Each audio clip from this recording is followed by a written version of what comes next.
A Super Bowl champion. The Green Bay Packers have won the Super Bowl. The Packers' all-time leading scorer. A game winner for Mason Crosby. It's time for the Mason Crosby Show with Mitch Nellis on the Wisconsin Sports Radio Network. Powered by the Potawatomi Sportsbook and on the free Odyssey app. That is awesome. This is High Noon, the Mason Crosby Show with Mitch Thunder Nellis and Tommy Kmart Works. Yeah, I'm trying to make Kmart still happy. It's because you're wearing. I feel like this is a Kmart outfit. Yeah, I didn't want to say. I didn't want to say it, but I wanted to say it. Like the shirt you're wearing, like it's a Kmart outfit. It's a good outfit. Yeah, I mean, I wear Kmart stuff. I mean, remember if there was a Kmart near me, I'd Kmart model came up very early in the Mason Crosby Show, within the first month or two. And I remember my parents listening and my mom being like, men are brutal. Like I couldn't make it in your industry. If they called me a Kmart model, like I'd be out. Right. Yeah. I mean, or you'd lean into it and you'd own it. Yeah. And like you'd make it yours. I mean, origins being like Cudahy pretty much just had the last Kmart in the state. I mean, maybe the country even. Maybe the country. It might have been, but it's been gone for a while now. So hold on. There's still probably one or two Kmart's left. Got to be one in Montana or something. There's probably a Blockbuster. Is there a Kmart store locator? Only a few remaining locations: Kendall Lakes, Florida, a couple in the U.S. Virgin Islands, and Guam. Guam having the last Kmart is the biggest plot twist of 2026. Like that is, no one had that. No one had that. That is crazy. All right. This is the Mason Crosby Show. I'm Mitch Nellis. He's Tommy Wirtz. We are live in our wonderful studios presented by the Potawatomi Sportsbook. We're going to get into some gambling thoughts today. The Brewers are back home taking on the Washington Nationals. They're going to be wearing the same logo on the field this weekend, which will be really confusing for everybody. The same W. If you're watching on YouTube, youtube.com/@WI Sports Radio, you can check out the hat. I'm wearing a hat. Yep. I like this hat. Hold on. Come here. Come by here. Yeah, come by me. I got you. What? Yeah. I got it. We got to do this real quick. Bring the hat.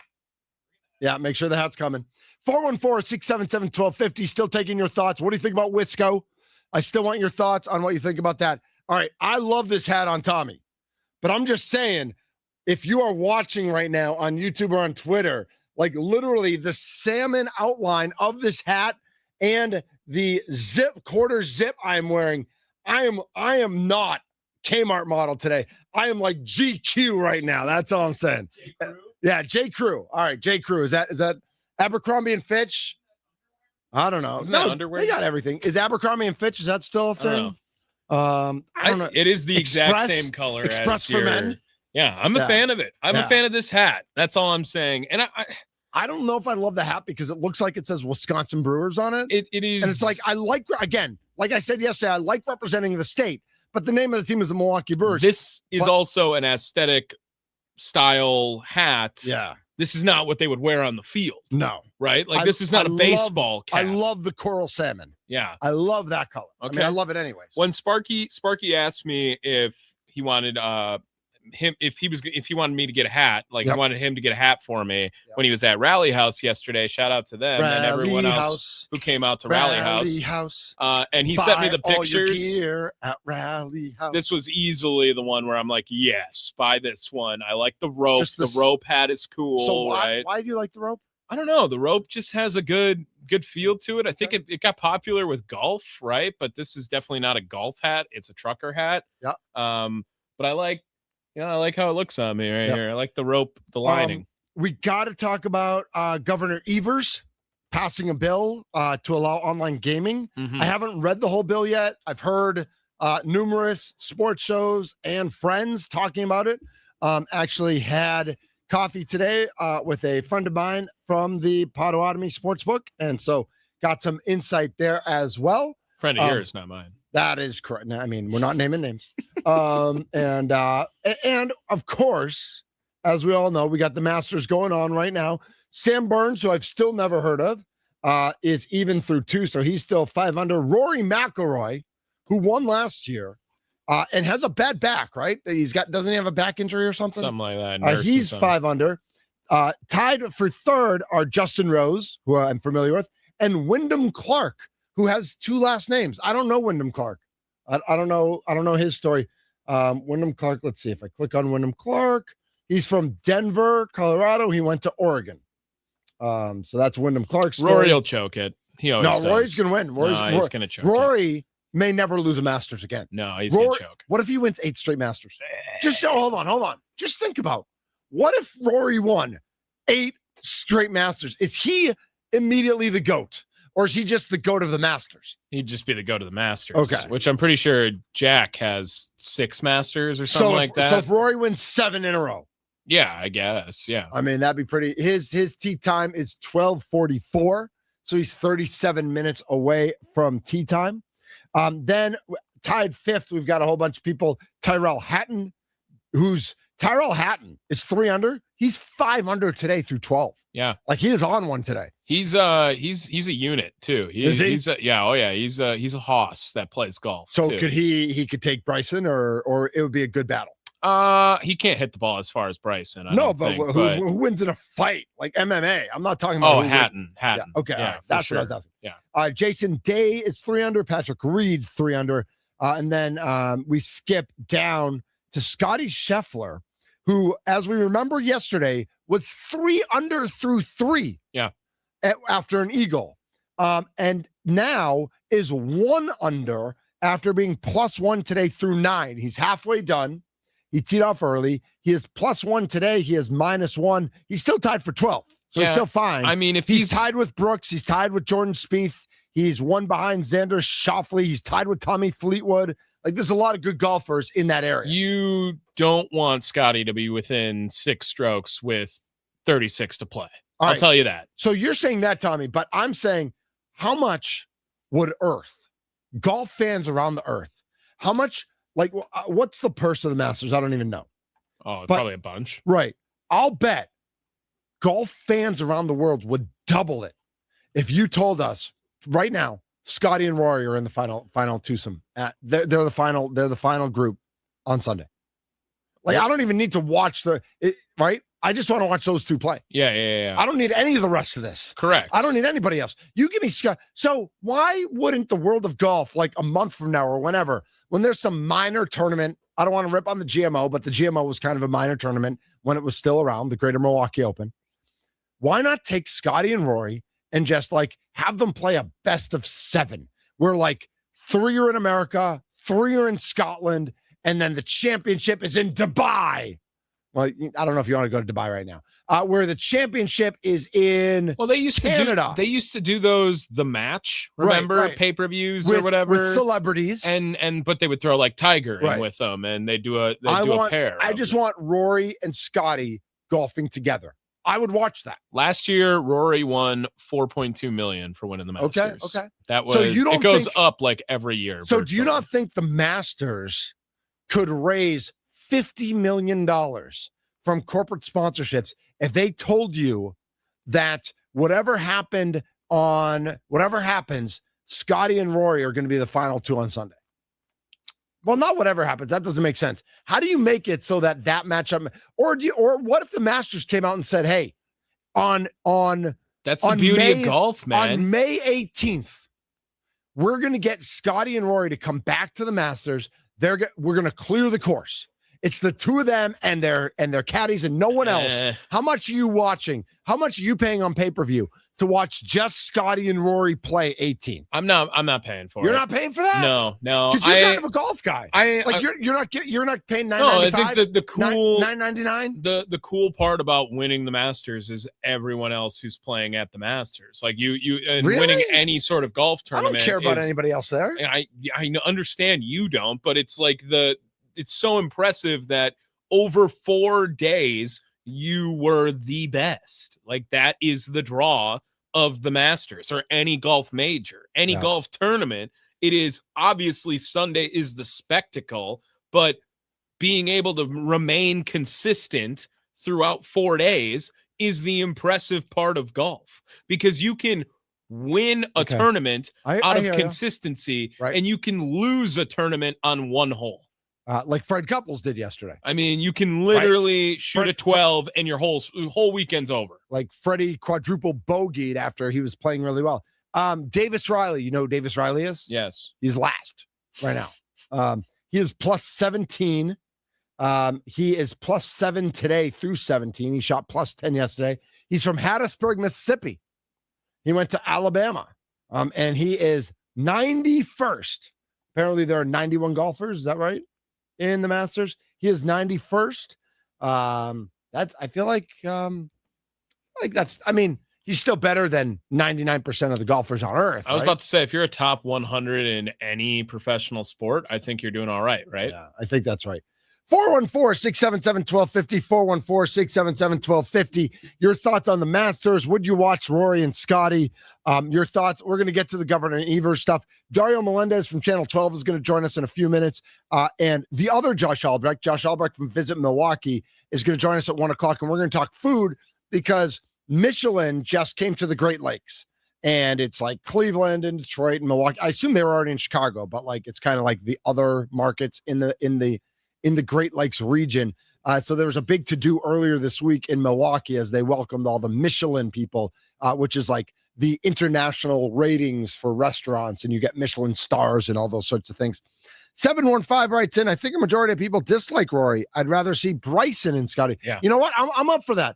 Who would you want to see? Who's the twosome you want to see? I want to see Scotty and Rory. And part of it is because people dislike Rory. And I think you tune in sometimes to see, is Scotty going to beat Rory? But don't people also dislike Bryson? Oh, yeah. But he also kind of, he had a resurgence because he like started doing his own content. He opened up a little bit. He stopped wearing his stupid hat. He used to wear like the Newsies hat kind of thing that was going on. Now is the time to see. And I think that like people were annoyed with the look on top of it with that. Okay. And now I think people have turned a little bit on Bryson for the better. I mean, the answer is you'd want to see like Tiger and Scotty. Yeah, but I mean, Tiger doesn't exist. Well, I get it. In this scenario, like Tiger's not playing in the Masters, right. But if you could see a prime Tiger play with Scotty, everyone's signing up for that. That I might watch. Oh yeah, I mean, I'd watch. Even give me a 2019 Tiger. Right, I'd watch prime Tiger against prime Jack too if you want to get into AI and like play in virtual reality. But I'm just saying that I think that Scotty playing with Rory, it would be a hero villain type thing going on. So if Rory played with Bryson, would that be like villain versus villain? Yeah, he's kind of the lovable villain, I feel like now, Bryson, in the golf community, where he's just, he like 3D prints his clubs. No. Yes. Does he really? Yeah, it's something like along those lines. Like he's experimenting with that. I got a buddy whose son does 3D printing. He's an 8th grader, and he's like making, like, I don't know if the IRS is listening right now. He's like making cash. Like he does like cool art pieces, cool stuff, cool fidgets, like, and it's like, I mean, that's a thing. How much is a 3D printer? Thousands of dollars? I think you can get one for a few hundred. You got that? 414-677-1250, 414-677-1250. Who would you like to see in a one-on-one golf battle? Who's your dream Sunday matchup at the Masters? And we're not talking prime Tiger versus prime Jack. We're talking about like this year, who's in the Masters? Who would you like to see as that final twosome walking down the greens at the Masters with their pimento cheese sandwiches and their Arnold Palmers? They don't really do that while they're golfing, but you know what I mean. Mm-hmm. Lots of other things going on tonight. Is Milwaukee Bucks Fan Appreciation Night. What are you getting at the Pfizer? I'm standing up and trying to catch stuff that's thrown into the crowd. Oh, they don't give you anything for it? I don't know. The Bucks will celebrate Fan Appreciation Night Friday, April 10th, when they host the Brooklyn Nets at 7 o'clock at Pfizer. Let's see. There's the All Pass Sweepstakes. It'll give one lucky fan the opportunity to win 2 tickets to every event at Pfizer Forum for a full year. Oh, all right. Fans of the game can enter for their chance to win the grand prize by scanning their in-seat QR code. Fans not attending can also submit on a email entry. I don't know where they can find, maybe bucks.com.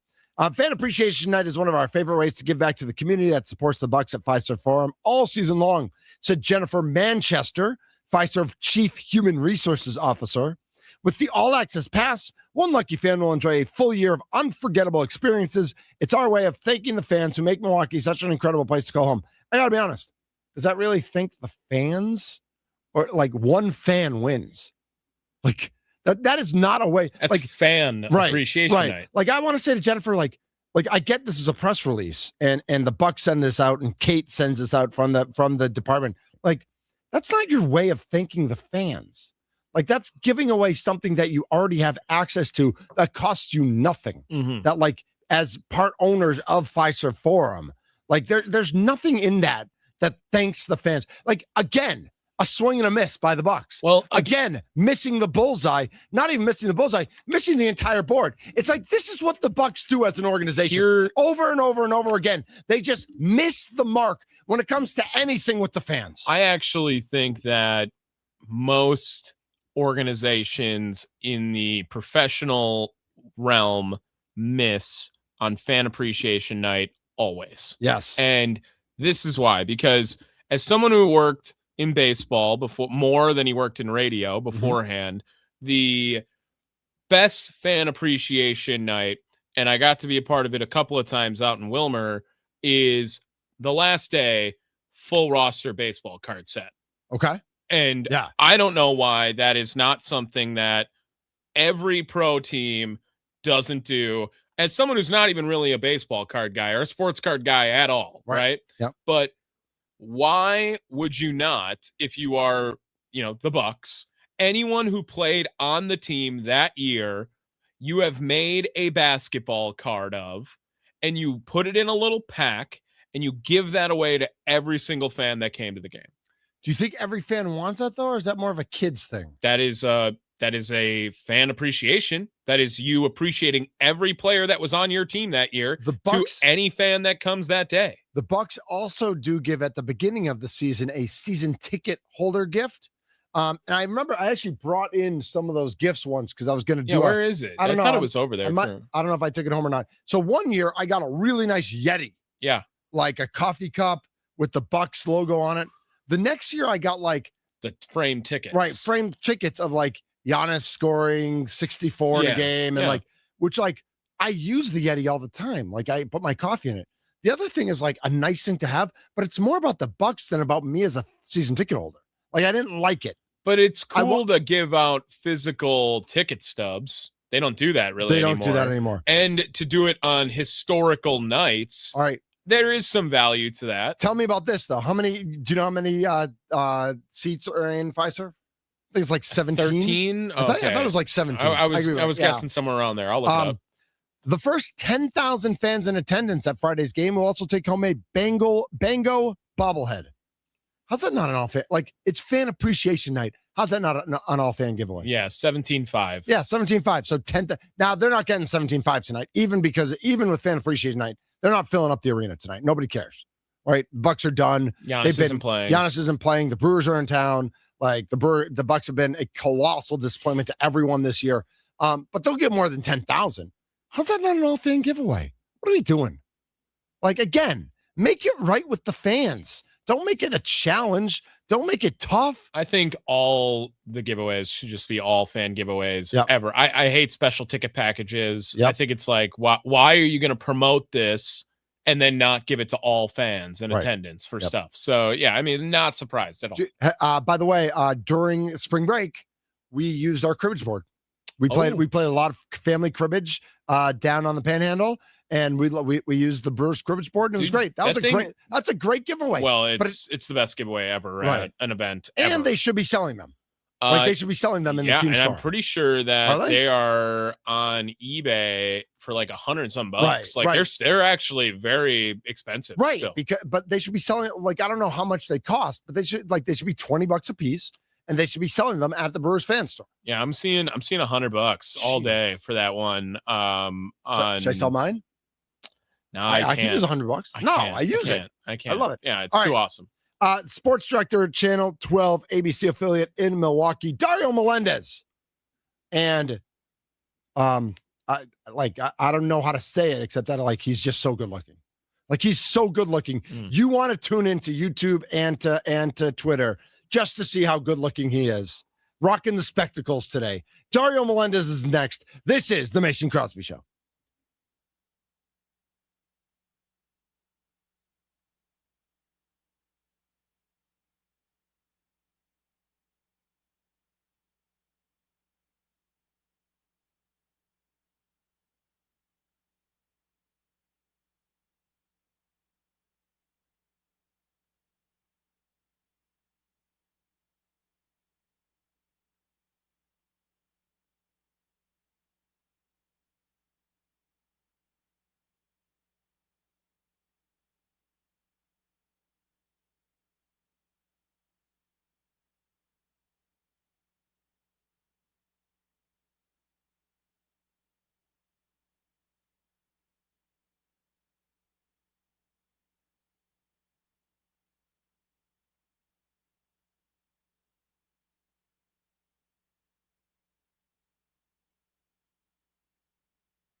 from Chicago, Illinois. Chicago, Illinois. He is your world heavyweight champion. Oh, God. Facing Roman Reigns at WrestleMania. CM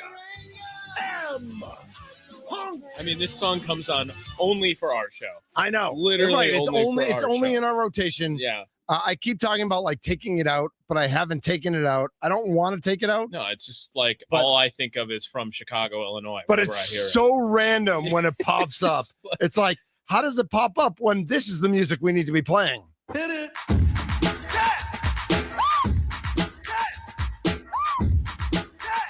Let's go. It is the double team. It takes two. Joining us now on the guest hotline, powered by Gruber Law. He's not a guest. He's family. Dario Melendez from Channel 12, ABC affiliate, sports director in Milwaukee. Dario, how you doing, brother? Playing some throwbacks today. I know. Trying to go down memory lane. The CM Punk was out of nowhere. That one just randomly popped up. But I'm always playing MC Rob Bass and DJ Easy Rock for you. Come on. Best wrestling intro music. I mean, it has to be Stone Cold, right? I mean, when you hear the Like glass, when the glass break, that Yep. or The Rock. Like, look, I'm a big Attitude Era fan. Like, I Yeah, haven't watched course. recently, but I Yep. mean, in the early 90s, early 2000s, late 90s, I mean, you hear that glass breaker, you hear, Yep. if you smell, place goes absolutely nuts. I like Google it at work sometimes just to get hyped. I mean, the yeah. Undertaker's like Yeah, Right, bells Undertaker's start good Undertaker's too. going. classic. Undertaker's classic. The bells go. Bobby Roode was always good at NXT, but Right. they just But didn't that- push him right. Right. so- That's a deeper cut. I mean, you and but it's I good. love the It's Bobby good. Roode, Yeah, but I would say like there were times when The Rock left, but he was still relevant in the world of wrestling, where like you knew he was going to show up a few times a And year. What was it, remember there was- WrestleMania in Miami? Yeah. Yep. That when one. he came out? There was a random show in Brooklyn. There was a Monday Night Raw, and for whatever reason, I remember in Brooklyn, like it might have been the first time they were ever at Barclays, because they Yeah. were always at Madison Square Garden, and like his music hit out of nowhere, like Oh my God, nobody it's- saw it coming, and the place, I mean, they lost their minds. Yeah, I Like- mean, it's just there's just something about like that first beat. Yeah, Like, that's why the Undertaker with the boom, yeah. or Stone like the Cold with glass. break. Oh The my Rock, God, yeah, so those are good. great. I'm getting like chills thinking about it. How you doing, man? What's going on? What's new and exciting? Living the dream, Just trying to get through a Absolutely. work week. How's the Masters treating you so far? Good. I haven't been able to watch as much as I would like. What did I have to do yet? Oh, we had the Brewers stuff yesterday. The new City Connects. Yep, So that yep. kind of took up my entire day. How you Yeah. feel about the hat right here, Dario? How yeah, you feel looking at it? Bro, so when the leak happened, I was like, oh man, what are we doing? And then I saw all this stuff in person. I love it. So Like- much better. It's so Oh much my better in person. God. The leak was bad. Well, you don't see the sunrise colors in the Wisco. You don't see that on the hat either. I love the cream barley accent on the sleeve. Yeah, that It looks like exactly. the brim is like a sunset And here. look, yeah. it's the water to the sun, the mango they call it. You can't call it orange; it's mango. It's That's the what I'm wearing. water. That's what I'm Yeah. wearing. The water to like the sun coming down to the sun in the sky. Like I think they did a really good job. And because I was trying to like think about, okay, people don't like this because of Wisco, even though there are people that call it Wisco. I think it might be a younger generation. I don't call it, but I've Yep. heard it. Definitely a Called- younger generation. Yep. But like if we wanted to make it a states team, what else would we do? Right. Like, I mean, and you I was have- trying to. You'd have all of Wisconsin. So we were talking about it yesterday. Either you put all of Wisconsin on it, which is Which is really long. Yeah. Right. Or is there a time when either I don't know, I don't think the Bucks would do it. Like, do the Brewers ever embrace Badger Red? Like, do you ever just say, this is the state university, let's go Badger Red? So remember, the Timber Rattlers do that. So Okay, the T-Rats do a Wisconsin. The T-Rat, and that's the thing. Like I kind of went to what the T-Rats do because I think they do a phenomenal job. Yeah. Rob up there is just so good with it. Like between Utter Tuggers for dairy and like the Shanty Men and the frozen pizzas and the brats. He does such a good job. Which are all and Youper Night. Like all those things are huge Wisconsin things. Absolutely. The White Sox did a Bulls jersey theme. Yes. Like 2 or 3 years ago.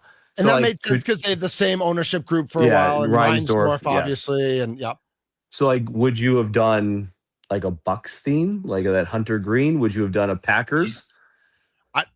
If you could get the rights to doing the Packers, and I don't know how the Brewers and what rights do you Packers need? They don't own green, just bro. new colors, right? I don't think you do Bucks though, just because, with all due respect or no due respect, the state does not have a very good feeling about the Bucks. I also think that would be something that MLB should do more than what any specific team should do, is like have a league crossover, do your NFL team jersey colors, although it would be like, I don't know if they're all of them quite line up nicely enough, but Pittsburgh would just wear its own jerseys because right, because that's what everybody goes to. Yeah, what was that in the 50s, 60s that the Penguins switched over to match everybody, or was I think that's right. Yeah. Yeah, man. I mean, like, look, everybody's gonna nitpick, right? Everybody's gonna nitpick. Yeah. I do have some inside information that I can't really say, but I can give a hint that something that people have been begging for on the road with their new unis is going to happen. Okay. Oh, all right. So I'll let you guys kind of decide. Salmon is the primary color. Yeah, exactly. Salmon pants. That's what we were all looking for. Salmon pants. Yeah. Salmon pants. That's the Masters. But I mean, look, I think I spoke to the people that helped design it, and they put a lot of thought into it. I think they did a great job. Seeing it in person, I think looks really cool. Yeah, I think it looks better in person than the leak looked.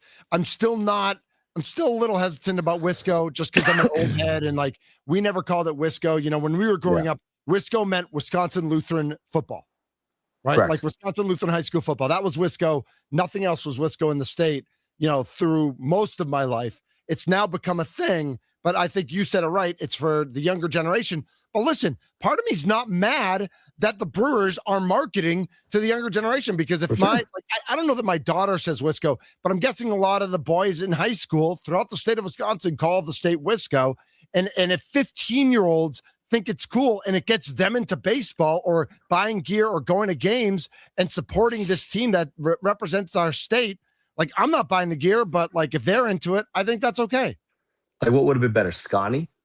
No, worse. Scotty's worse. What was yesterday? The poll was Scotty, Wisco, or whiskey. Have you ever heard anyone call No. John Kuhn claims that there are people who call the state whiskey. John Kuhn is drinking too much whiskey. That's the issue. Yeah. Which there's no such thing. First of all, like, I beg to differ. I've been to the poker nights, bro.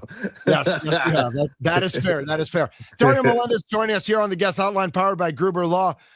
We talked a little, Masters, a little bit about the Brewers gear. And I'm kind of all over the place today. It's one of those random Fridays. It's fan appreciation night. The Bucks' final game of the year. They announced that Giannis is out for sure. I would have loved to have seen him play 10 minutes with his brothers. Like, I think that would have been the right thing to do. I understand protecting your asset, however. And like, if anything were to happen, obviously everything goes sideways. What has been your impression of the last couple of weeks with everything that's gone on with Doc and with Shams and with Giannis? And have you heard the latest Doc stuff today? Was that real? Where he was like, "Where's Woj?" Yeah. No. So he is on Michelle Beatles show, and I think he was on Dan Patrick as well, and he's just going off. So pretty much, and I know you guys are doing your show, so you probably weren't able to see it.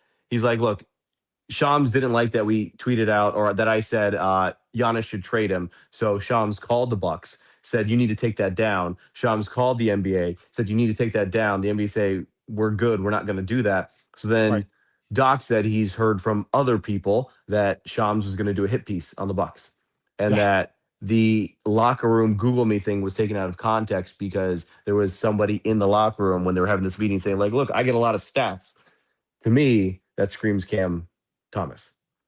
Yeah. And if Cam Thomas is your source for a lot of this stuff, that's a disgruntled ex is not what you call a good source.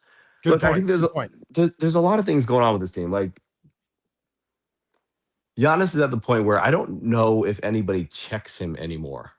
You know what I mean? Like, yes, Brooke was like that guy. Middleton was that guy. Drew was that guy. I don't think he has like a relationship with these dudes anymore. Bobby, maybe a little bit. To an extent, but like Bobby's always been like the PJ Tucker enforcer dude. I don't know if like he'll stand up for Giannis, but I don't know if like he keeps him in check. Yeah. And like I just think there's a lack of trust and a lack of understanding between Giannis and the front office right now, I think. And look, I still think Giannis signs. Why? Because when you put a $275 million contract in somebody, they're not going to not sign. Okay. And Thanasis and Alex aren't going to be on a team if it's not for Giannis. That's something that Giannis finds important. Once everybody gets away from all of these emotions of the season and they can kind of let emotion just go away, I think cooler heads prevail. John Horst has showed us every year, if it's not trading for Drew Holiday, if it's not trading for Damian Lillard, if it's not signing Miles Turner, who is the top big man free agent out there. Yep. Horst has shown us he's going to do stuff. I think it's up to the Bucks if they want to sign. Like, do the Bucks want to sign Giannis to 275? I mean, he's got some injury history, but I will say we could probably argue it both ways, right, Dario? Like if I'm coming from a business standpoint, it would be the dumbest thing not to, because he is a global brand. Yep. And if you're looking for a new big thing on your chest, Motorola's done. Well, who are you going to pitch to whatever company that wants to support the Bucks if you don't have Giannis on the team? Yep. Also, like, is Giannis at this point in his career able to carry a Bucks team by himself? He kind of said no. And look, Giannis, for as good as he is, he's kind of one-dimensional, right? Like, he goes straight downhill. That's his game. Yep. And if guys aren't making shots around him, there's going to be some issues. Yep. So yeah, I could argue it both ways. I also always wonder, like, his preseason presser when, like, Wes is like, "Hey man, we had a conversation," and then Giannis is like, "Hey man, we didn't." I always wonder how, like, that type plays out, because they all have egos. Yes. They all have egos. And then obviously Wes comes out and says, "Well, we're either trading him or he's signing." So again, I think there's too many egos at play right now. I don't think there's enough people checking egos. And this is the first time they've been losing, right, guys? Like, they don't know how to handle losing, which is a good thing, but also a bad thing. When you're not used to losing and you don't know how to handle it, like, bad things can happen. I brought this up at the end of the show yesterday, and I don't think it's a major point, but it's just kind of a curiosity I have. I look at a guy like Ryan Rollins. Ryan Rollins played 12 games for Golden State in 22-23. He played 10 games for Washington in 23-24. Had the issue with the shoplifting or whatever it was. Played 3 games with the Bucks that season. And then 56 last year. He's played 74 this year. Ryan Rollins got a shot because there was a spot on the roster for him, and he ended up becoming Ryan Rollins. Is there a chance that the Bucks have missed on someone over the past 2 or 3 years because they've had to hold the spot for Thanasis? Sorry, I should have let you finish. Yeah, for Thanasis. Like, I agree about Dante. No, I mean, but is there a chance they missed out on the next Ryan Rollins because Thanasis has had to have a spot? But even Ryan Rollins would have been ahead of Thanasis. Like, Thanasis is probably the most valuable 12th man on the team just because he's Giannis's therapist. Right. Like, Jeff Teague has been so good in this podcast realm that he's kind of jumped into. And he talked about how in the 2021 finals, when Thanasis had COVID, Giannis, and he wasn't with the team, Giannis was, like, lost those first 2 games. I remember. He's like, "Where's TA? Where's TA?" He's like, "Bro, focus. Like, we got to win a game." And then all of a sudden, 3 days later, Thanasis doesn't have COVID anymore. And he's back with the team. He's kind of calming Giannis down. Like, Thanasis is really valuable. And I wonder if Thanasis' ego has gotten a little too big now, because I mean, he is the greatest podcaster in the history of Earth. I mean, yeah, his analysis has been very successful, and he has shown that the Bucks that he is valuable because he can kind of keep Giannis. He can speak to Giannis on a level that other guys can't. Right. But if you have 2 guys that are kind of running shot, look, what other team in the NBA would give not 1 but 2 of their superstars brothers who probably shouldn't be in the league jobs, and then take their clothing line, which is okay, but give it a brick and mortar store in their hotel? Yep. Like, what are the teams doing that? I mean, Bronny is with the Lakers, but that's not 2 spots, and that's not the rest of the stuff as well. And I would argue Bronny's better than those 2 guys. Right. Yeah, he probably is. Dario, only got a couple minutes left. Brewers have started 8-4. Just quick, big picture takes on your thoughts on this year's Brewers team. It's still really early. Like, everybody had these guys in the World Series after 5 games. They're going to be good. It's always going to be health. You've seen them already be tested already with Churio and Vaughn going down, and then we got to see what these young pitchers can do. Like I think Sproat's going to be really good. He just Okay. needs to kind of like learn how to pitch at the big league level consistently. But I Sure. mean, Patrick first time through was great. Miz has been sensational. Harrison has been awesome. Yep. They have no right-handed bats because their two best right-handed bats are hurt right now. Right. So it's kind of like last year where they started off crappy, but they weathered the storm through some injuries. Because remember, they had some injuries last year too to start the year. Then they got healthy and they went on to tear. It's almost the same concept. Like you're off to a good start because you know what you are, you know what you can do.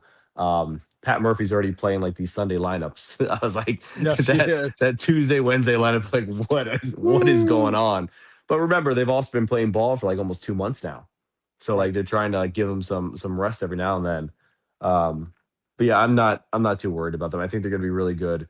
I think the Reds are going to fall off. I think the Pirates will get back to what they should be, which is kind of like a good team on the cusp, but not like a team that's ready yet. I just don't think the Cubs are good. Like the Cubs did not nothing if to all it. their pitchers are hurt. Well, that's the thing. Like you have one massive weakness in your team, and that's pitching. And what do? They sign Alex Bregman. Yep. I understand they traded for the dude from They're gonna the sign Marlins. they're gonna sign Giolito. They're gonna bring in Giolito, and that Maybe. I just feel like Please that's such do. a Cubs move. Yeah, go ahead. All right. I'm not I worried know. about that. I know. Dario, what do you got coming up? What are you I have working no on? idea. Come on. Give me something. Staying alive, bro. I'm working on this weather not being so crappy all the time. Well, what Sunday's I'm supposed to working clear up. What sports are the daughters playing right now? on. What are they into? Layla made regional gymnastics. So she's Nice. qualified for that. So we get to go to Sioux City, Iowa next weekend. Ooh, Sioux City, Oh, Iowa, baby. Let's okay, go. the Hawaii of the Midwest. I was they gonna say say. the Paris of the Midwest, but yes, Hawaii I've heard as well. Awesome. No, I but love it. that'll be cool. So she qualified. She finished like second or third in states for age groups. I was like, this is cool, man. Like Yeah. the things that she can do with like her body, like the twists and turns. I'm like, I would break every muscle and Crazy. bone. Like gravity's supposed to exist, right? Yeah, yeah, especially when you're fat. Yeah. Well, that exists for us. That's for sure. Yeah. Dario, thank you so much for jumping on. Check out Dario, Channel 12, ABC WISN, the ABC affiliate here in Milwaukee. Always great to catch up. Let's do it a little more often. For Love sure, to guys. see you on the basketball court sometime. Love to see you at the poker table sometime. And let's get it going. Let's do it, man. All right, brother. That is Dario Melendez joining us here on the guest hotline powered by Gruber Law. One call. That's all. And I'm checking out the Cubs starting rotation. They got some issues. Cabrera looks good though. Cabrera looks good. But Tyon's fine. Boyd might be a 1-year wonder. Yep. Horton not officially out for the year? Yep. Horton's out for the year. So it's like yes, they got to do something, but I'm not too worried about it. I would like the Brewers to get Quinn Priester back before I start talking about pitching. That's fair. On other teams. Is he? I mean, he's cleared to come back, but he's working it back. Right. He's in Arizona right now. Just Shane Drowan got sent down. No one was shocked by that. Right. Like I'm just waiting for I'm waiting for East and McGee to get called up. I mean, he eats innings. That's what's happening. Yep. I'm ready for it. That'll happen before the game today, right? That's my prediction. Yep. He's Tommy Wirtz. I'm Mitch Nellis. We are the Mason Crosby Show. Josh Albrecht from Visit Milwaukee, not Josh Albrecht from the Wisconsin Sports Radio Network and Inside Wisconsin Sports, is going to join us at 1 o'clock. We're going to talk food because food is delicious. This is the Mason Crosby Show.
How cool would it have been if it was just CM Punk, like if that got stuck in a loop and Cult of Personality by Living It's Color. like Stranglehold with Right. Tim Allen. Yeah, just played every segment. Well, we'll see what happens next week because obviously it's WrestleMania week. Oh, obvious. Yeah, so especially, I don't know. Mason's off he's still off Monday, and then he's back on Tuesday, I think, for the rest of the week. Although that could probably be flexible. We don't know. Our thoughts are with Molly Crosby. We need a Molly Crosby update, don't we? Yeah, she had surgery, right? Yeah, I think she had surgery. She went to Birmingham, which is where Frank Jobe created like the sports medicine factory. My Mrs. Thunder's uncle used to work there. He was a big sports medicine surgeon back in the day. And yeah, Birmingham's a place to go. We'll bring a draft prospect every week. I'll do that for you guys. A draft prospect? Yeah. For what? For the second round. For what? For the Packers. Oh, for the Bucks. You mean their second rounder might not. Their second rounder from this last year is like hooping, right. Isn't he? 414-6. He is actually. I saw that. Yeah. 414-677-1250. Are you into the NFL draft already? Like, is it on your radar? Dude, it's like 2 weeks away. Isn't it like? Wait, did Tommy just say it's like 2 weeks away? The NFL draft. All right, so are you into it? I'm not into it at all. It's because there's no first round pick. Well, that's why. Yeah, I know, but there's still going to be more. There's 6 other rounds. Are there? I know. It sucks. It sucks this year. So we don't even watch Thursday night? We just start Friday night? I guess. I'm not watching Thursday Fernando's night. Not going to be there. Right. Like, why would he be? He's already in Oakland. He's already working out. Like, he is an Oakland Raider. Done. Vegas. No, I said Oakland. Los Angeles. Exactly. Nobody knows where the Raiders are these days. They could be in Sacramento. Minneapolis Lakers. Are they in Lakers. Sacramento with the Athletics? Oh, God. Nobody knows. Josh Albrecht, the Joshua Albrecht, the other Joshua Albrecht. Coming up, we're going to talk some Michelin stars and talk about sporting events in the state of Wisconsin. Royal Rumble, anybody? He's Tommy Wirtz. I'm Mitch Nellis. One of us is big time. This is the Mason Crosby Show.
A Super Bowl champion. The Green Bay Packers have won the Super Bowl. The Packers' all-time leading scorer. A game winner for Mason Crosby. It's time for the Mason Crosby Show with Mitch Nellis on the Wisconsin Sports Radio Network, powered by the Potawatomi Sportsbook and on the free Odyssey app. This is hour number 2. Welcome in. It's the Mason Crosby Show. I'm Mitch Nellis. He's Tommy Wirtz. His hat and my zip up go perfectly together. So if you're watching us on YouTube and or on Twitter, you will see the perfect combination of the new Brewers gear that No, you got to go the other way. that salmon coral. Look at that. Look at that. Just That blends right in. It's perfect. It's like we planned it. We didn't. We're just that in sync. He's Tommy Wirtz. I'm Mitch Nellis. Mason Crosby off. He'll be back Tuesday, I believe, is the plan. Sure. Nobody really knows. The Brewers are back tonight. Brewers are in action tonight at AmFam Field against the Washington Nationals. So it'll be the same W logo against the same W logo. That'll be interesting. Washington versus Wisconsin. The Bucks have their final game of the year tonight at Fiserv Forum. With so much going around the city of Milwaukee and the state of Wisconsin, it is our privilege to have joining us at this time the Chief Awesomeness Officer from Visit Milwaukee. He is the real Josh Albrecht, the other Josh Albrecht, the taller Josh Albrecht. We're not really sure. He's one half of joshing around. Josh Albrecht, not part of the Wisconsin Sports Radio Network, but from Visit Milwaukee. Josh, good day to you. Hey, great to be here. Of course. Yeah, no, I'm definitely the real Josh Albrecht for sure. Yeah, you are. Who's older? I'm older, I'm taller, I'm wiser. It's just it's Better brutal hair. for the other Josh, and he would own up to it too. Better is right. eyesight. Yes, I mean, you're all the all things. you're all the way ahead. All right, so I want to get to all the cool things going on in Milwaukee and in Wisconsin, but I got to start with food because it's Friday. There's no rules on Fridays. We do whatever we want. We talk about whatever we want, and it was a pretty big week for Milwaukee and for Wisconsin this past week as like French people were here and foodies were here and Le Michelin star was here. Tell us a little bit about what that means for the region, what that means that there's a Great Lakes Michelin region now for all of us peons who just like to eat food. Yeah, no, it's a huge honor. I mean, it puts Milwaukee on an international platform, being a partner city alongside Michelin and the Michelin Guide. This is the top of the mountain, right? Like this is the pursuit of excellence for Milwaukee in the culinary space. So we all know we have James Beard Award winners and nominees every year here in Milwaukee, which is such a wonderful honor. But to earn a Michelin star means you are the elite of the elite, right? You are the Giannis of the culinary world if you are nice earning a star. This is Hall of Fame credentials. This is as big as it gets. And so being associated with the brand puts us in that category. And it aligns us with Paris, with London, with Tokyo, with Let's go. Miami and New York City. And we are on that same level of playing field now. We are in the same weight class now. There is no punching up. We like to say that sometimes, that Milwaukee punches up a weight class. No, we are in the heavyweight weight class now. And so we are contenders and title contenders in that world. We're going to hopefully a year from now get some stars. It does take a full year for them to judge. And inspectors have been in Milwaukee for the last 6 months, roughly, as far as we know. But they're anonymous. We don't know really how long they've been here. You had one of you could be a judge. I don't know who the judges are, right? We don't know. I can neither confirm nor deny said rumors. How did this all come about, Josh? That Michelin's been around forever, and obviously they've been in the big cities. How did the Great Lakes region, how did Milwaukee and Wisconsin get the international reputation that Michelin really should be here too? Yeah, it's it kind of, I mean, really for us at Visit Milwaukee, it kind of started with Top Chef, earning Top Chef to come here and film a few years That ago. was awesome. That was awesome. Yeah, shine that spotlight on us. We said, okay, well, what's bigger than Top Chef? And the list was pretty short. It kind of started and ended with Michelin. Mhm. So we started working with some of our partners at Visit Detroit, Visit Indy, Meet Minneapolis, and we said I think if we work together, we can get Michelin to come and check us out. And so for about 2 years now, we've been working as a team, a collective of cities, the Great Lakes region, American Great Lakes region.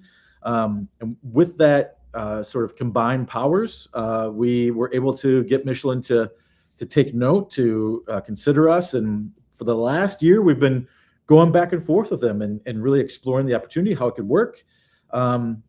They measured us as each city, so they did a preliminary vetting of us as cities and throughout the region.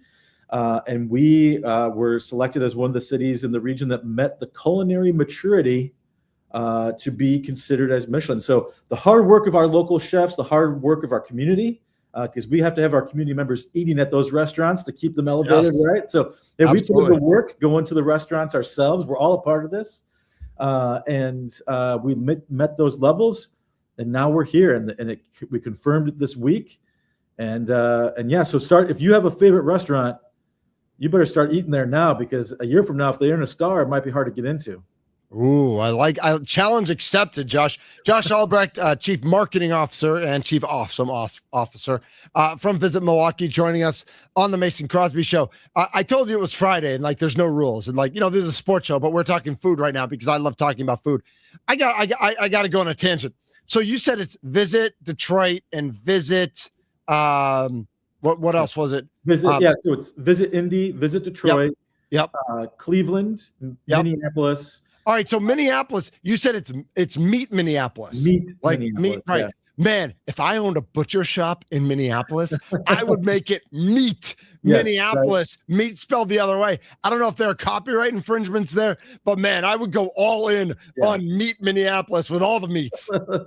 I mean, hey, look, entrepreneurial spirit, go get it, man. No, let's go. Look, we can open up our own thing. I agree with you. The play is perfect, but yeah, I think for us, and Pittsburgh's the other city for those wondering. Okay, so those are full cities. I think the opportunities for all kinds of culinary puns are out there for sure. But look, hey, Friday fun here. We've got a little bit of competition in Michelin, right? This is a competitive thing. You got to earn that star, and the sports side of us really can come out, that competitive side of how many stars are we going to get, right? How are our chefs going to step up the challenge? Can we surpass all the other cities? We're going to be keeping tally for sure. I'm going to be keeping score next year. I'll bet you are. Did we earn more than Indy? Did we earn more than Cleveland?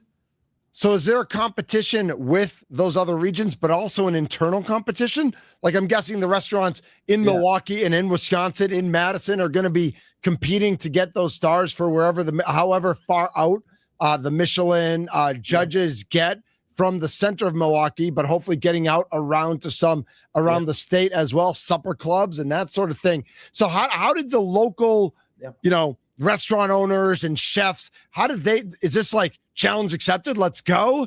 Is there collaboration, or is there competition, or is there both? Yeah, it's definitely both. We are blessed with a culinary community that thrives on collaboration. Mm-hmm. They do so many great fundraising dinners throughout the year and special events throughout the year locally. I'm sure some of you and your listeners have gone to some of those and had that opportunity throughout the years. But anybody who's at the top of their craft, it's all about competition too. Everybody wants to be the best, so you can be friendly. And hey, all of Milwaukee, we're known for being Milwaukee nice, right? Absolutely, yeah. And certainly we've got this great collaborative effort from the cities as well. But everybody wants to be the top, right? We're all striving for excellence, and so definitely back and forth collaboration and competition. I might have to call up Potawatomi, see if we can get some odds out there on the books. Ooh, maybe I like that. Right? Yes, maybe we can throw some bets down. I don't know what's in store, but maybe I get a call up Dominic and his crew out there at Potawatomi, see what we can do. Oh, for sure. I'm sure they'd love to do that. 414-677-1250 is our Nicolay Law Talk and text line. 414-677-1250. 414 writes in, Josh, great to see Real Chili finally be recognized.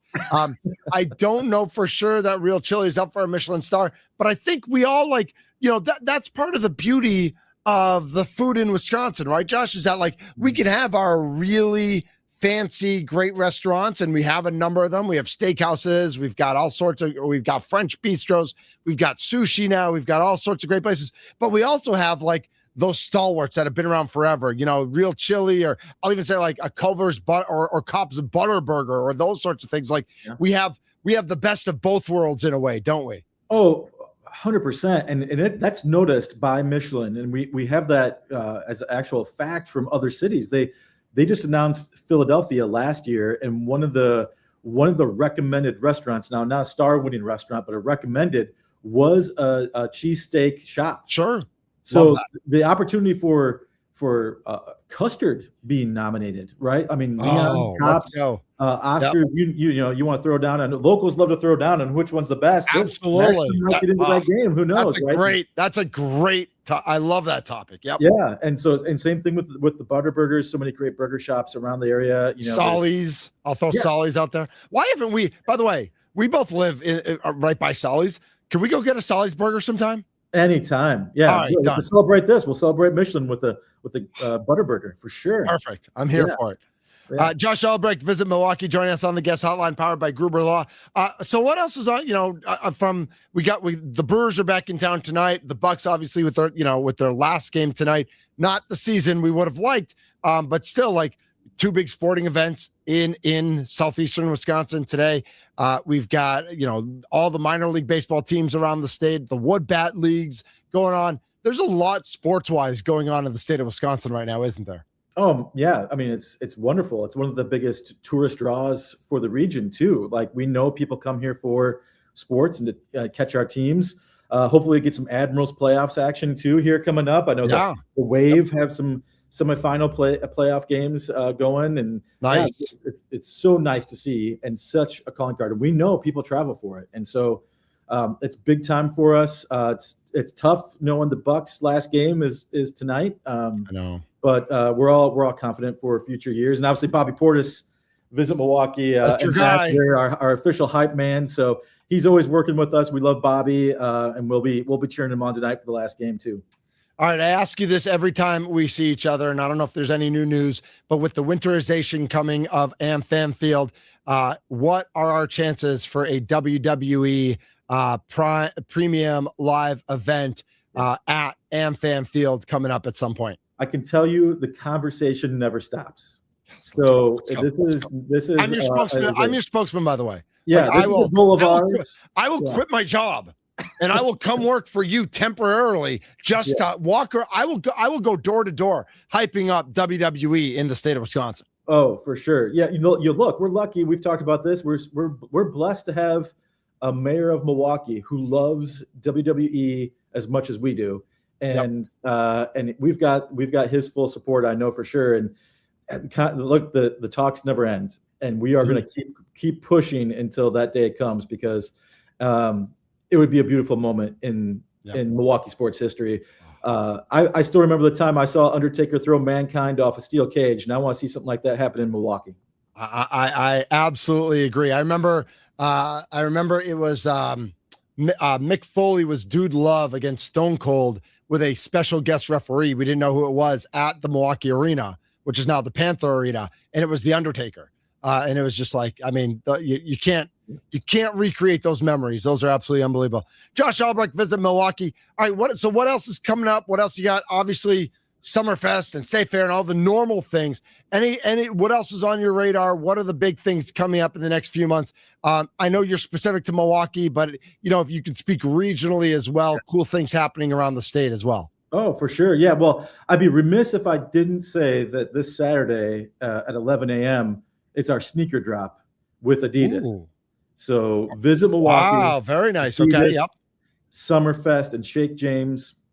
I think Here, he was hold in. I'll hold it up for you. Here it is, right here. You see that? Oh, nice. I actually think he was in with some of our sister stations earlier today. Yeah, I don't know if he was in with sure. Kiss or Mix or who he was in, but I believe he was in the building earlier today. Yeah. So that's going to be a lot of fun on Saturday. Gotta get the sneaks and celebrate it. It's part of the Summerfest drop. So if you buy a sneaker, you get a ticket to the shows as well. But that's what Wisconsin, Milwaukee, we're known for our festivals, our celebrations, right? Like Absolutely. That's what it's all about. So yeah, I mean, we're ready for festival season. Mm-hmm. I think more and more. I don't know. The weather's been a little spotty, right? So I think for whatever reason, it always is. It always is. But for whatever reason, this year we've been hearing a ton how excited people are for the summer festival season. So we're ready for Summerfest and all those fun things coming up for sure. And it's going to be a big year for us. I think people are going to be ready for summer, and it's going to be huge.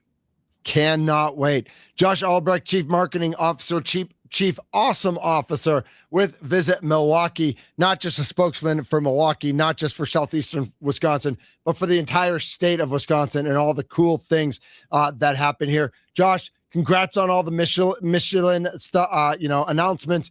Anytime you need an eating buddy, I know we've eaten together. We've had some pretty high-level meals at Potawatomi. But anytime you need an eating buddy, Mrs. Thunder and I are ready to accompany you wherever you need to try out. And you and I need to grab some Sollies soon as well. So thank you so much for jumping on today. It was a blast. Have a great weekend. Enjoy the weather, and let's jump into spring, right? Like, it might snow one more time, but that's okay. We're Wisconsinites. We can take it. We're ready for whatever comes. That's right. We're ready for it no matter what. Yeah, appreciate the time today, guys. Absolutely. Josh Albrecht, Chief Marketing Officer, not to be confused with Josh Albrecht, co-host of Inside Wisconsin Sports with Trevor and Josh. Chief Marketing Officer of Inside Wisconsin Sports. Yeah. They're both CMOs. God, probably make sure I got a text from Trevor. Sorry, I gotta relax. Trevor's the CEO. Josh is the CMO. It's all good. We're good here. He's what's your name? My again? name's Josh Wirtz. Josh Wirtz. Is there a Josh Wirtz? Oh, you got any Joshes? I don't have a Josh. No Joshes in the family? No Joshes with the last name Wirtz. No. Okay. No. I got no Josh Nellis's, but my father-in-law's a Josh. Oh, okay. So I have wait, your father-in-law's a Josh? That name's that old? So he's a Josh and my brother-in-law's a Joe. Shouldn't they be reversed? Right. Shouldn't my father-in-law be Joe and my I don't know anything else about your father-in-law, but he might be the oldest guy named Josh. Right. Yeah. And it's just weird how he became like they switched generations somehow. I don't know how that worked. He's Tommy Wirtz. I'm Mitch Nellis, aka Thunder. We're gonna take a look again, jump back into the Masters, jump back into some Milwaukee Brewers talk as they come home for a 6-game home span, but 3 at home and then another day off. Yep. Because Tommy needs his days off. What is it? Monday they're off? Monday they're off. Why don't you just take off Monday? Because Mason's off, you're off. I'll do it. Yeah, no. I got you. Oh, you are going to be sick when July comes around. I don't even know what that means. Yeah. This is the Mason Crosby Show. July.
This is the Mason Crosby Show. Join Steve Sparky Pfeiffer. And Charles Usen. Wait, he's going to be out there? No, I don't think so. Yeah, then don't join Charles Usen. But he'll be on the show. Uxen. I like Charles. Charles Uxen. Join Steve Sparky Pfeiffer from 2 to 5 today as he broadcasts Wisconsin Sports Daily live at the Bike Expo sale at Wisconsin State Fair Park. Tommy, you need a bike? I actually just had this conversation that I don't own a bike. Kind of need a bike, bro. And maybe I should get one. I don't. Bike rides are fun. We should eliminate talking about this because it's a sensitive subject. Do you not know how to ride a bike? No, I know how to ride a bike. No, you don't. That's it. You don't know how to ride a bike. No, it's that my mother gave me a bike when I went up to Madison, and then it got stolen. Yeah, of course. And it's because I didn't bring it back when I brought Actually, it back. And this is a sensitive subject for me as well. During pandemic, I juiced up my bike and I like put like a not just a cell phone holder, but like you could plug it in and a charger, and got like the new tires, new everything. And like a week later, I left it on the front yard and it got stolen. Yeah. And so Mrs. Thunder's still, I have another new bike. It's like a used bike. Mrs. Thunder's still mad at me about that. Yeah. It's, it always is something whenever it gets talking about bikes. The Bike Expo sale brought to you by Wheel and Sprocket. Take your pick from more than 2,000 bikes of all kinds on sale. Tommy Wirtz. I remember when I was in 6th grade. I remember you were in 6th grade. That was like 2 years ago. That was not that long ago.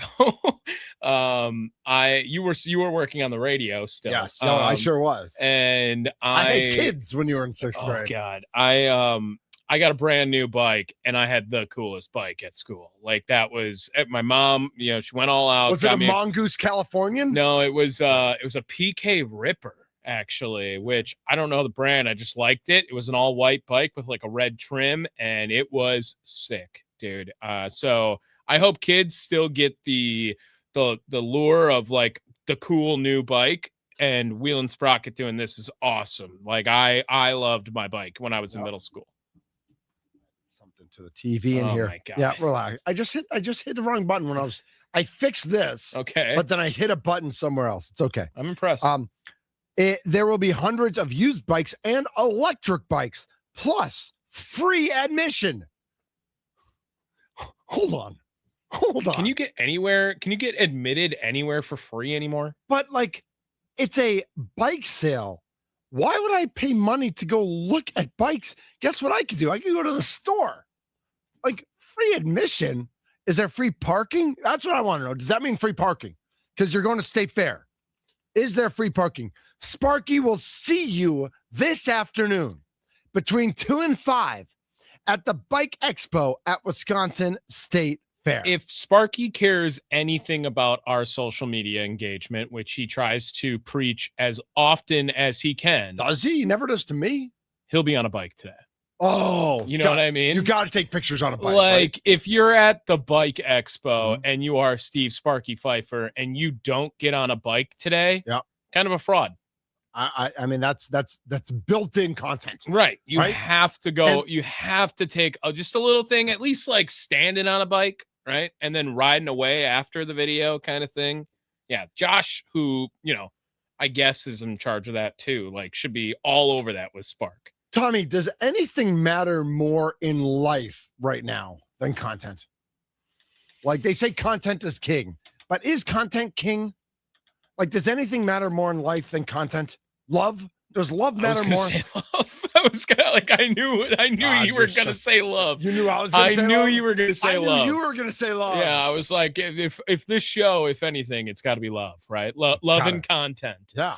That should be like a name of a podcast or something like that. Can we Google that? And if not, can we create it? Can we trademark love and content? I want the ampersand. That probably love ampersand content. It feels like that would be on platforms that aren't. Did you know it was a big deal when Homer and I went from Homer and Thunder to Homer ampersand Thunder? Love and Content is a podcast already on Spotify. Is it say and or is it ampersand? It's ampersand. Oh, man. Damn it. We had a great idea, man. We just lost it. Yeah. I'll see when the last episode was because it says it's from 2022. Oh, so anybody can create a podcast. The key is keeping the podcast. Yeah, February 11th, 2022. That's I think we're the golden last then. one. Yeah, I think we can get that. Yeah. Do we have to listen to one of theirs just to like see what they were about? And should we play it over the air? No, probably not. This is the Mason Crosby Show. I'm Mitch Nellis. He's Tommy Wirtz. 414-677-1250 is the Nicolay Law talking text line. 414-677-1250. The Milwaukee Brewers home tonight against the Washington Nationals. And let's see what we got. Chad Patrick on the mound. Yeah. 2 first names. Chad Patrick on the mound. He'll be taking on that's Jake Irvin, right? Yep. Yes. Jake Irvin. Yep. Jake Irvin, a 6'6" righty who's 1-1 on this early season with an 8 ERA, 11 strikeouts, a 1.56 whip. You love whip. I think whip tells a story. Whip does tell a story. Yeah. Patrick 9 ERA under 1, 9.6 ERA right now. He's been great. 9 innings of work so far this year. A 1.39 whip, however, a little high. 1.39 is a little high. A little high, especially for a 0.96 ERA. So he's getting runners on base, but he's getting out of it. I think Chad Patrick's very important until Quinn Priester comes back. I don't even think that. Tommy, you know that. Yeah, but Chad Patrick's important until Quinn Priester comes back. A lot of people are worried about Sproat or that 5th spot. I think they moved Harrison up to Sproat's spot too on Saturday, and they moved Woody up from Tuesday to Sunday. Yeah, so I don't know what that means. That I was surprised about because I would have thought they would have liked the concept of getting Woody as many open dates and rest as possible. Yeah. So to pitch him on 5 days is fine. Like that's his normal rest. Yeah, but there was an off day built in on Thursday. Right. But that now he's pitching on normal rest. Yeah. I'm surprised they didn't want to give him those 2 extra days and call, I don't know, Henderson back up for Sunday or whatever that might look like. I wonder if that's what's going to happen. I mean, so what is Tuesday? Right, because now they have Miz, you have Woody, you have Patrick, you have Harrison, and you need another one. Right. So and it's been Sproat. I don't love. I mean, moving Sproat out makes me feel like it's not Sproat anymore. You think Sproat's out? Or do you think he's middle relief, or do you think they send him down? I wonder if Robert Gasser was fully healthy, if he would have gotten the Drowan appearance. Okay.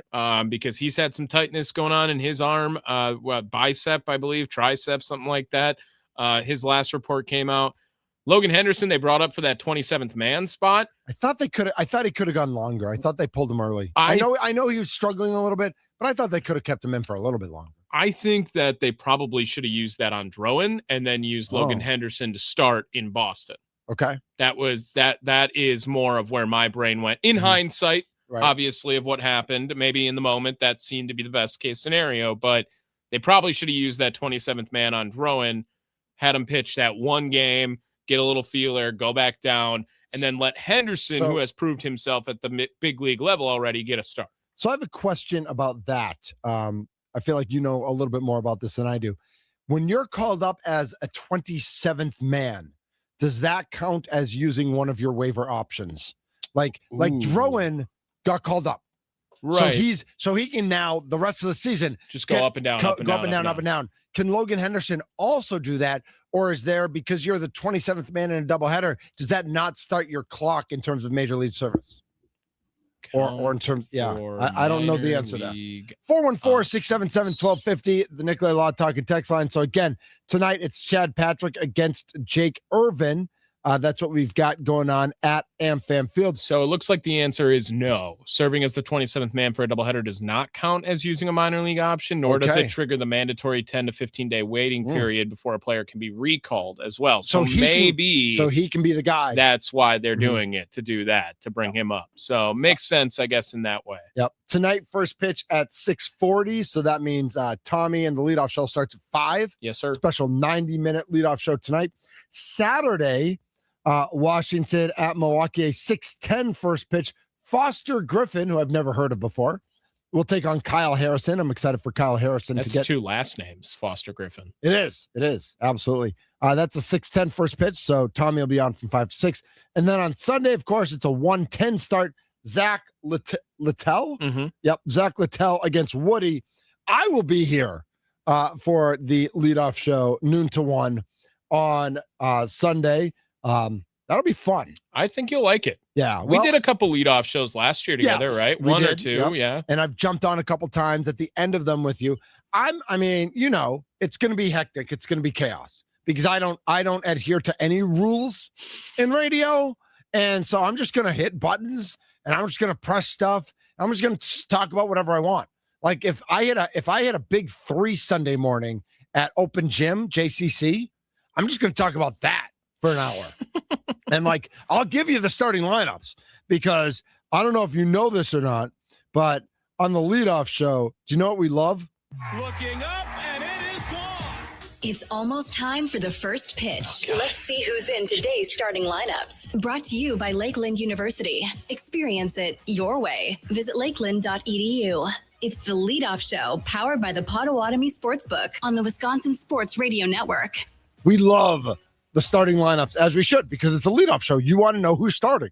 Like, there's nothing I really want to know about the game that's coming up in less than an hour than who the starting lineup is. Like, is Bryce Terang leading off tonight? The assumption is he will be back in the lineup today. Okay, but that's what I want to know. So when you start your show at 5, if the lineup's out, I want that immediately, right? Correct. I want to know if Bryce Terang is leading off. I want to know they're going up against a righty, so I assume Yelly and Frelick and Garrett and Jake are all in the starting lineup. Then I assume Contreras is starting. Joey, and then either Rengifo or Hamilton. I just did it for you, right? That's everybody. Probably. Yeah, I don't know what order it'll be in, but that's what I want to know. So I will give you the starting lineups on Sunday, but I'm also going to talk about the big corner 3 I hit in rec league basketball. Did you hear John Blackwell is evidently down to 2 schools? No, I did not. Fill me in. Duke. Really? And Illinois. It's got to be Illinois. Duke doesn't. I thought Duke only got 18-year-olds. Is Duke finally turning the page from like Knipple and Flag and Boozer and those guys? And it's like, yes, we need to have the best 18-year-olds in the world, but maybe we're not winning national championships because we don't have veteran leadership at some point in our game. It's all too many young guys. A Blackwell would be a great fit. I don't know who Duke has coming in next year. And I assume Boozer's brother is staying. Oh, I just got news. Oh, no. Aaron Ashby's going to open. Really? Gosh, that's so... Tonight? Yeah, it sounds like it. Why Aaron can't Ashby Chad Patrick just start? I don't know, man. I don't know. Oh, no. Oh, Murph, man. You don't have to be so cute all the time. And I mean, you don't have to be so cute all the time. I don't know if I want someone who loves me as much as Pat Murphy loves Aaron Ashby. That's what I want in my life. No one, it's never going to happen, not just for you, but for anyone else on Does earth. Mrs. Thunder love you that much? She does, but no. Like no one loves anyone as much as Murph loves Ashby. Yeah. Am I wrong? No, I just got that in here. That's coming from Todd Rosiak over on Twitter. Yeah. Big TR. Yeah, that literally just announced Aaron Ashby going to be the opener after we just started talking about Chad Patrick. Man. Yeah, I know. It's Aaron. Like, he is inevitable. I mean, he's going to pitch in 85 games this year. I swear. If he's healthy. Yeah. Oh, for sure. Here's my question. Can Ashby pitch the first inning, then play right field for 3 innings, and then come in and pitch the 5th, and then they replace him? Like, you can't go out of the game. Is he a good enough outfielder that you could play him for an inning or 2 in the outfield? You want Ashby in there? Say that one more time for me. Can Ashby pitch and then go play a couple innings of outfield and then come back in and pitch? Because if you take him out of the game, he can't pitch again. But can he play good enough outfield? Does Murph love him enough to put him in the outfield for a couple innings? I don't know. Maybe there's like the Ohtani rule could help out Aaron Ashby in that way, but yeah, I don't get it. I don't understand. I mean, Ashby's great. He's a very good pitcher, but man, he death taxes Aaron Ashby pitching in a baseball game. Yep. Like that is what it feels like. By the way, I'm watching. I'm looking at Twitter now for updates and stuff, and every other tweet that I have in my timeline is Doc Rivers on Run It Back, just destroying Shams. Like I think I'm curious to see what this devolves into between the Bucks and Shams and ESPN. And not that I am all on board with Doc Rivers because I don't want him to be the coach of the Bucks anymore. But if Cam Thomas is the leak and Shams is making stuff up, like I gotta at some level have the Bucks back on this. So really Ashby's opening. So Patrick will be the first man out of the pen. Right. All right. So again, can we get through 7? Can Ashby go 2 and Patrick go 5? I don't know what the lineup typically looks like, but again, I know obviously James Wood is going to be at the top of there, and maybe they're a little bit fearful of those lefty matchups. Well, last year they did this against Washington because Washington typically let off 3 lefties. Now I know Josh Bell isn't on Washington anymore. I'm trying to think. Is it the shortstop? Who was the shortstop? Abrams, CJ Abrams. Abrams. Abrams. So Abrams and it was Wood, Abrams, and Bell. And like the last minute, it was one of those Priester games that, and I don't even know if it was Ashby or if it was Alexander or who it was, but it was one of the lefties last year opened. It was like the last game before the All-Star break. And they did like a switcheroo, and I think the Brewers ended up winning. But they were pretty heavy lefty at the top of their order. The Nationals were. Do the Brewers do openers more than any other team, or is it just that we are immersed in Brewers baseball? I'm 1,000% on board that they do openers more than anyone else. I swear you never hear much about it anywhere else. I'm actually surprised Counts doesn't do it more. So I feel like when Counts, in the 18 and 19 playoffs, was it Wade Miley? Yeah, Wade Miley. Like that's the classic one, right? Yeah. Going into Woody, right? Mm-hmm. And he pitched to Chris Taylor, and that was it. And Woody came right in and completely turned around. And they changed the rules in Major League Baseball because of what Counsell was doing.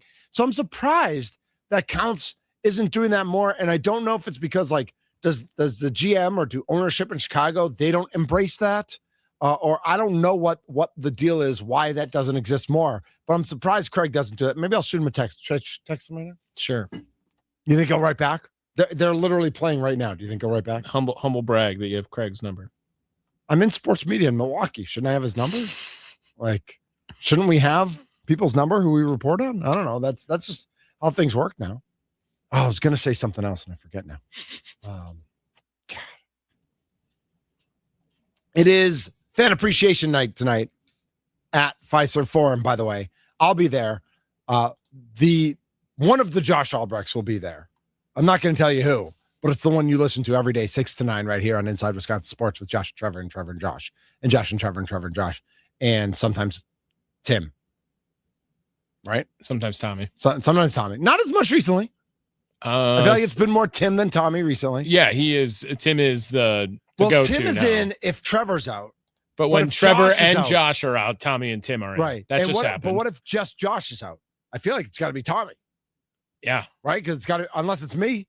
Yeah, it's probably me. Well, now it's you now. Now it's me. Oh, great. Now it's you. Right. Yeah, because I'm not big time. Well, it's because I, have other places to be as well. You got nighttime responsibilities, Tommy Wirtz. Correct. Nighttime responsibilities. He's Tommy Wirtz. I'm Mitch Nellis. His hat and my zip up look great together. You're listening to the Mason Crosby Show.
Tommy, have you seen what Mason Miller's doing so far this year? Yeah, he's unhittable.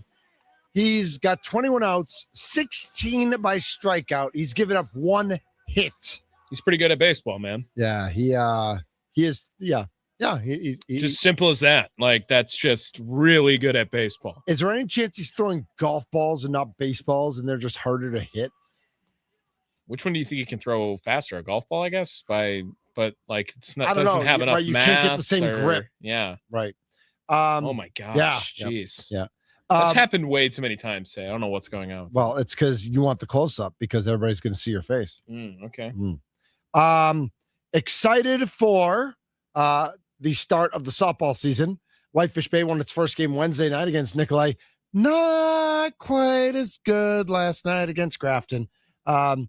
Is it better to get run ruled, or so you can just go home early, or do you want to play the whole game? I remember going to a school that was not very good at sports, that before the game, you might be like, all right, let's do this. And then once the game got going, it was like, all right, get to 50. So the clock just keeps running like after a while. Yeah. But I went to loser mentality school. That is loser mentality. I can admit that. That's fair. That's fair. I'll give you that. Yeah. That's not what I want. I agree. No, I wish it's because I kind of felt like that was the mentality of a lot of others on the team at first, you know? I mean, if you're going to be down that much, let's go home. Right. Like right. I want my reps. I want my at-bats. I want my, I need my, snaps and all that sort of thing.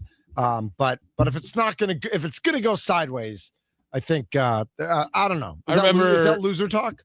Yeah. Big time loser talk. I don't want to be loser talk. It's big time loser talk. You can't be like, I just want to at least go home early if I'm going to lose, because that's loser talk. What if I have a choir concert in an hour and I need to get ready for the choir concert? By the way, leave the game early. Whitefish Bay won the choir concert last night.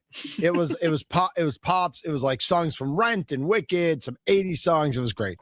Tommy, if you had to pay, that's not the right question. If you had a free ticket to both the Bucks and the Brewers games tonight, what you going to? Brewers. 100 times out of 100. Even if Giannis was playing. Yep. With the thought that it could be his last game ever as a Milwaukee Buck. Yep. Like a part of history. Yep. Is that just because you in baseball? Yeah, but I also is it historic to go to the last game as a Buck? To say I was at his last game. Is it, I think it is more evidence with him not playing? Is it more likely to be his last game than if he was playing? I don't think there's any evidence here. I think the Bucks were the Bucks made their decision a month ago and weren't going to change their minds. Okay. Even though Horst talked this week and said hey, we love Giannis. I love Giannis. Sometimes you make decisions that people you love don't agree with. And that's how it goes. I got to watch the Doc Rivers stuff. You should watch the Doc Rivers stuff. From what we heard from Dario Melendez, it's pretty juicy about the stuff between the Bucks and Shams, and maybe Cam Thomas as a leak. And, he wasn't very good and wasn't playing that much anyway. Right. So. Would you rather watch Kyle Kuzma or Luis Rengifo play? I'm taking Luis 100 times out of 100.